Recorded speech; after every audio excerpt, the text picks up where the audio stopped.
Menu APBDes di laman Monef DD Kemendes PDTT Republik Indonesia. Halo rekan-rekan TPP se-Indonesia.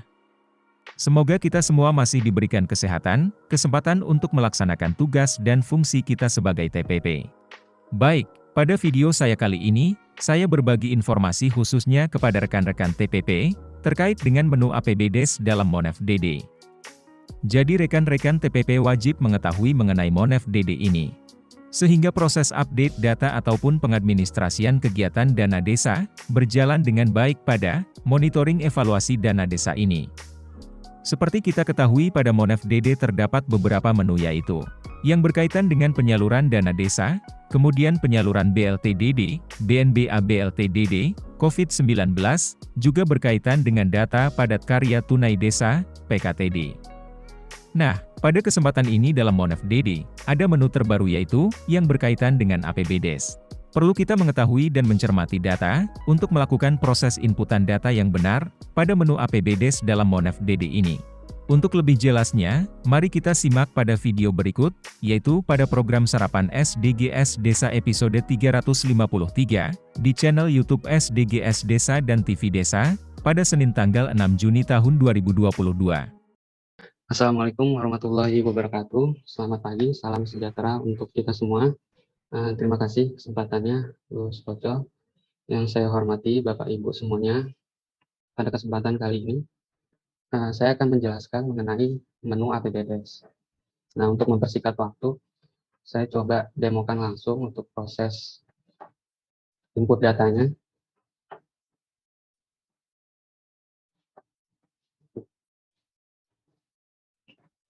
Nah, di sini saya sudah login menggunakan TA Kabupaten.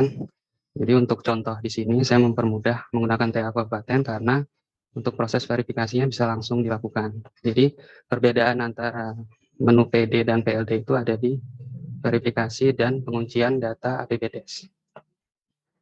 Jadi di sini Bapak Ibu bisa melihat menu APBDes.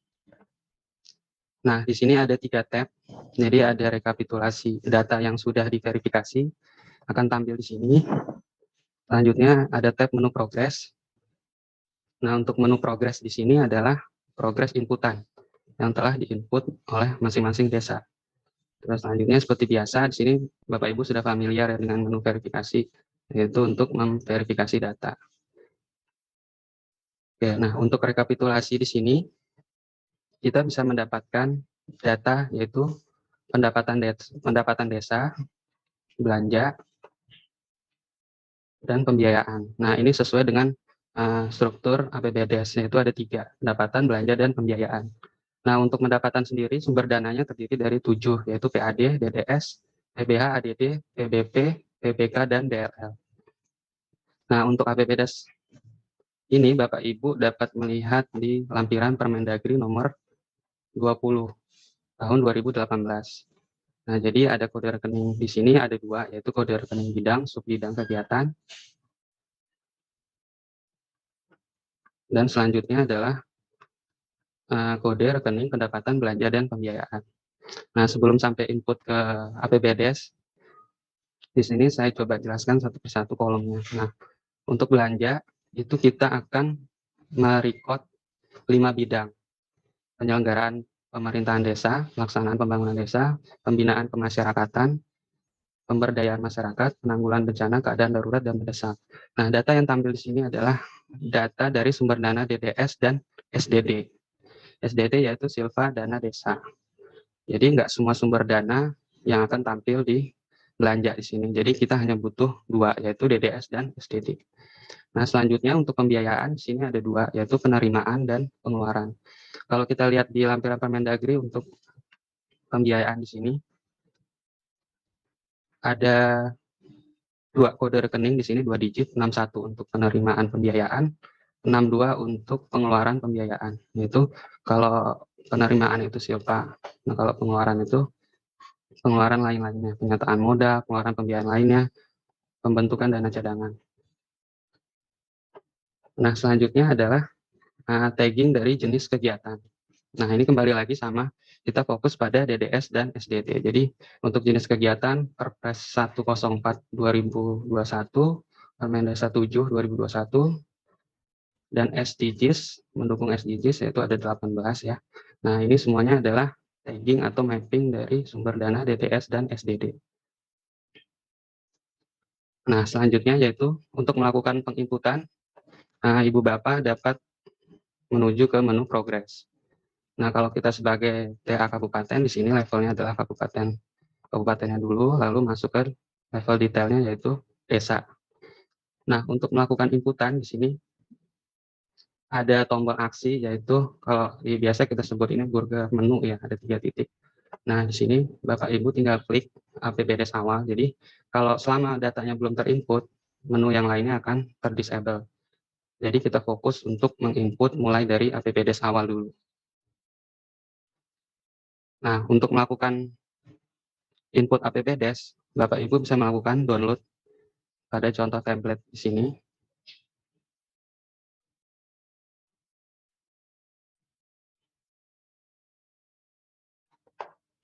Nah, jadi template yang diunduh di sini sudah terisi untuk ID desa dan tahunnya. Jadi Bapak Ibu tidak perlu lagi menyesuaikan dengan ID desa masing-masingnya. Jadi kita fokus untuk melakukan input pada anggarannya saja, yaitu untuk uraian pendapatan di sini. Jadi yang berwarna putih. Nah, untuk ketentuan inputnya Bapak Ibu dapat melihat catatan pada kolom di sini, yaitu sesuai dengan rule-nya. Untuk rule pendapatan, kode rekening di sini harus terisi. Nah, di sini kita sudah mengisi dengan baku, jadi tidak perlu dirubah lagi. Nah, saya coba ambil contoh untuk input dari APBDes. Nah, di sini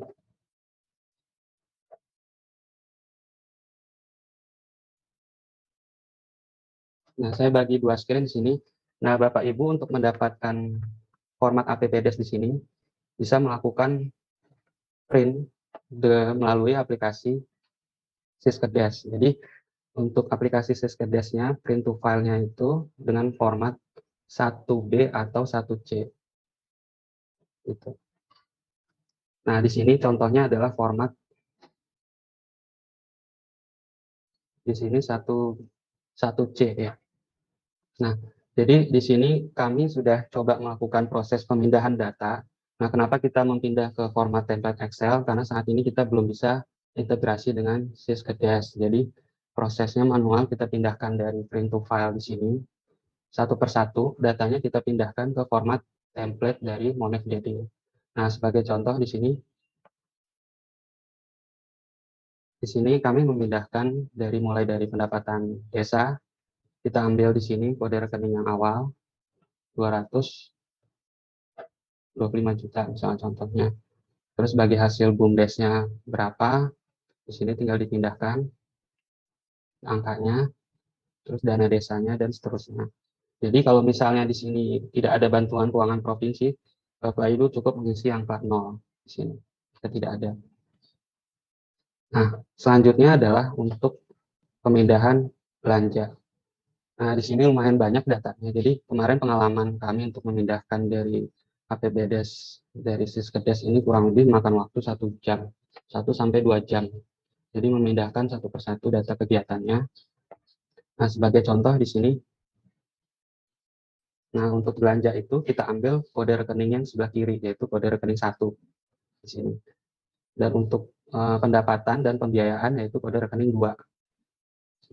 Nah, sebagai contoh di sini 1.01.01 penyediaan penghasilan. Ini kita pindahkan satu persatu, nilainya saja anggarannya. Saya di sini 67.800.000. Nah, terus dipindahkan satu persatu. Kita hanya ambil yang bold saja di sini. Jadi yang awal saja. Jadi tidak perlu rincian anggaran kegiatannya. Gitu. Dan selanjutnya. Nah, di sini untuk sumber dananya, pilihannya ada 9, yaitu PAD, ADD, DDS, PBH, PBK, PBP, DLL. Nah, ini tambahan dari kita, yaitu untuk membedakan antara silpa dana desa. Yaitu, nah untuk SLP ini adalah silpa selain dana desa. SDD adalah silpa dana desa. Di sini yang bersumber dari dana desa.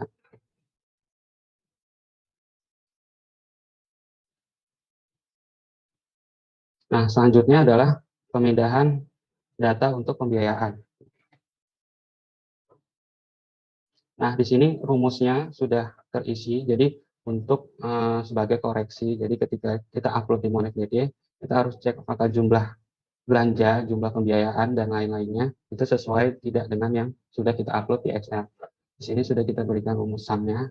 Nah, khusus untuk jumlah pembiayaan, karena ada sifatnya penerimaan, pengeluaran itu ada dua, yaitu pertambahan nilai kalau untuk pendapatan, penerimaan sebelumnya itu akan bertambah di sini. Jadi kalau misalnya kode rekeningnya di sini 62, nah di sini harusnya diisi angka minus, karena di sini sifatnya pengeluaran. Nah, sebagai contoh, misalnya kita input data yang sudah kita isi di Excel ini ke aplikasi Monex.id.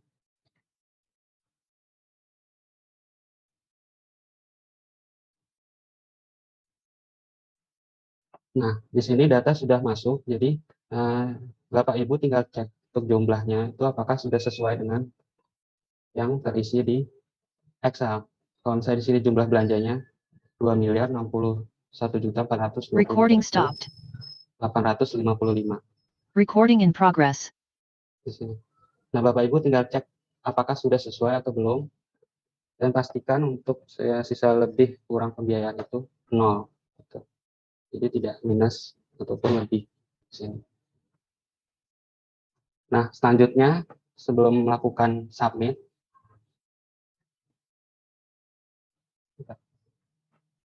saya ulangi lagi.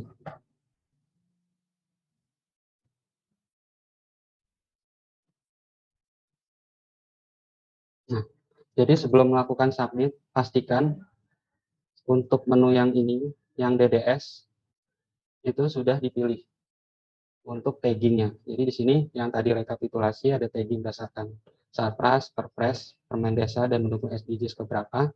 Nah, Bapak Ibu tinggal pilih yang lebih mendekati. Jadi kegiatannya lebih mendekati yang mana tinggal ditentukan di sini.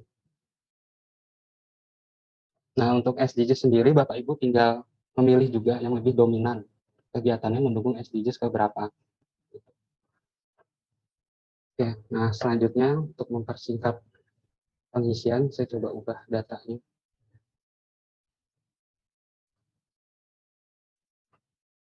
Nah, semuanya ke DDS-nya.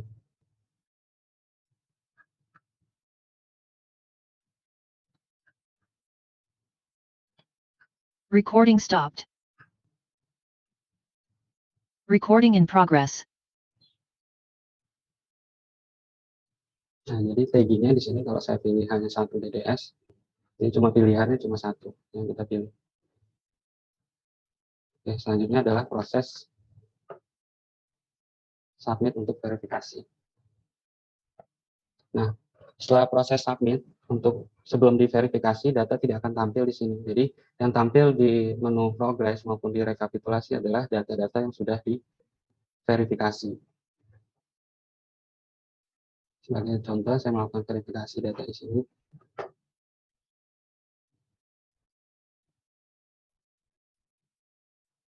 Nah, datanya tampil di sini. Selanjutnya di sini ada menu lainnya, yaitu menu ulang, posting ulang APBDes awal. Nah, ini menu ini adalah untuk melakukan posting ulang. Jadi maksudnya di sini adalah data-data yang sebelumnya akan terhapus. Jadi kalau misalnya ada kesalahan inputan yang mungkin terlalu yang banyak dibetulkan, Bapak Ibu tinggal melakukan posting ulang di sini untuk APBDes awal. Nah, dampaknya ini untuk melakukan posting ulang nantinya data realisasi kegiatan Satpras non Satpras tersebut akan hilang gitu. Nah, soalnya nanti setelah menu APBDes ini kita ke selanjutnya yaitu untuk pembangunan menu di realisasi kegiatannya itu Satpras dan non Satpras. Nah, selanjutnya untuk menu berikutnya yaitu untuk perubahan minor. Yang minor Bapak Ibu tinggal mengklik menu ubah APBDes. Nah, di sini kita melakukan perubahan data satu persatu. Yaitu kalau misalnya ada kesalahan di anggarannya misalnya, mau kita ubah untuk yang rekening 111, Bapak Ibu tinggal merubah di sini.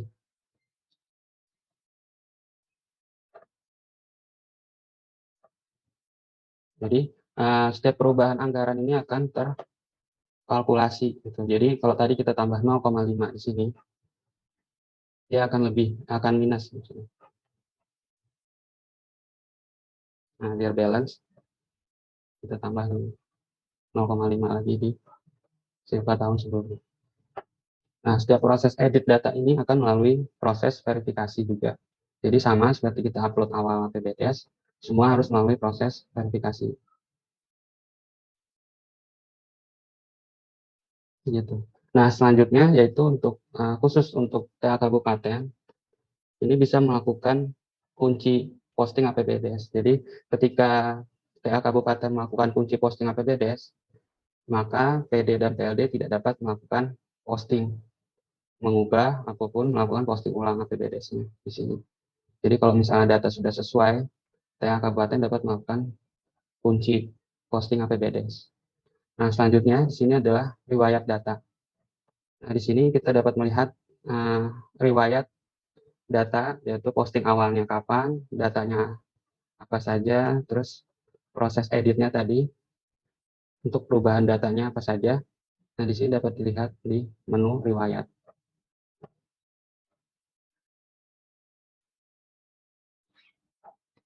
Demikian yang dapat saya sampaikan. Semoga dapat bermanfaat. Apabila ada salah kata, saya mohon maaf. Wabillahi taufiq walhidayah. Assalamualaikum warahmatullahi wabarakatuh. Terima kasih. Mas Ibnu, terima kasih sudah Mas bisa bangun dan bukan untuk yang lain. Jadi perlu kami sampaikan ini Gus Koco, kerabat desa sekalian, bahwa ini memang bagian dari hasil safari Gus Halim sejak bulan Maret itu. Kemudian di beberapa hasil safarinya antara lain pendamping desa ingin untuk bisa ikut menyusun Monef DD. Kemudian dibentuklah tim yang kemudian rapat berkali-kali gitu. Dan ini tadi sudah disampaikan oleh Mas Ibnu bagian APBDes-nya. Ya. Ada setelah rapat berkali-kali kemudian ditanya Gus Halim setelah Idul Fitri, kemudian diminta untuk dicek satu persatu. Pada hari Rabu minggu yang lalu, Pak Yusra yang untuk bagian BPSDM, Pak Lutfi untuk bagian PDP itu dipanggil oleh Gus Halim, kemudian ditanya apa kekurangannya gitu. Menurut Pak Yusra itu sudah sesuai dengan hasil rapat. Menurut Pak Lutfi waktu itu sudah sesuai, tinggal concern Pak Lutfi di istilah beliau anomali data, yaitu kesalahan data. Inginnya dari PDP supaya kesalahan data karena pengisian sebelum waktunya, misalnya bulan Juli diisi di bulan Juni gitu, supaya di aplikasinya itu tidak bisa gitu.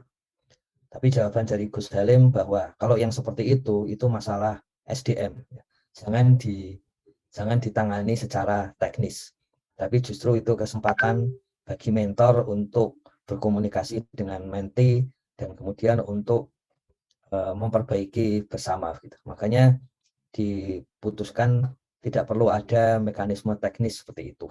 Dan yang menarik, kenapa itu masih warnanya merah gitu ya? Kenapa tidak langsung dipakai?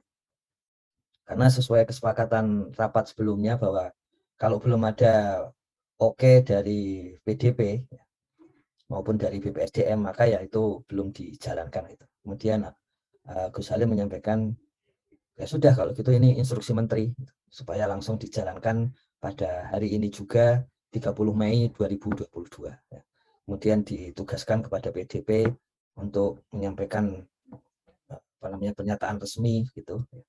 Tapi kata Pak Yusra dan Pak Lutfi, tanpa atau dengan pernyataan resmi yang disampaikan Gus Halim sudah cukup bahwa instruksi itu harus dijalankan ya. Jadi kira-kira begitu riwayatnya. Jadi mengapa harus segera dilakukan, dan kemudian Mas Ibnu ini yang mengikuti sejak awal, jadi dari konsep yang diinginkan, kemudian menyusun. Sebetulnya awalnya semua berasal dari Excel. Di Excel sudah ada rumus-rumusnya, sehingga Mas Ibnu lebih mudah untuk menyusunnya. Jadi kalau ada yang Excel-nya rumusnya agak dianggap kadang seperti yang menu sebelumnya dianggap lu kok begini gitu ya. Ya kemudian kita cek Excel-nya, memang Excel-nya seperti itu. Gitu. Jadi semua berawal dari Excel seperti ini. Jadi seperti itu Gus Koco. Jadi menurut PDP dan BPSDM yang dipanggil oleh Gus Salim sudah selesai. Jadi Mas Ibnu tadi menyampaikan setelah ini ya tinggal bagaimana menu-menu berikutnya ya. Nanti kalau sudah jadi tapi juga nggak segera diresmikan ya nanti Gus Salim akan selalu mengecek sih, akan bisa jadi muncul instruksi baru lagi gitu.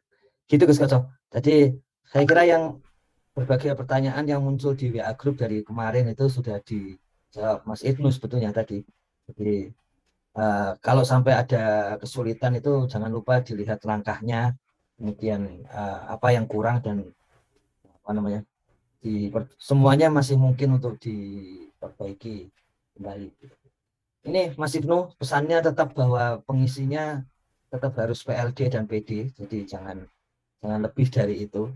Dan kemudian pengelolanya juga paling tinggi juga yang bisa melakukan apa tapi istilahnya sampai log ya. Itu mentornya, jadi satu langkah di atasnya. Jadi tadi disampaikan ya paling tinggi harusnya hanya TA kabupaten supaya menjaga datanya tetap sesuai dengan data lapangan. Sebetulnya masuk dari Gus Salim seperti itu. Kiranya begitu Gus Koco.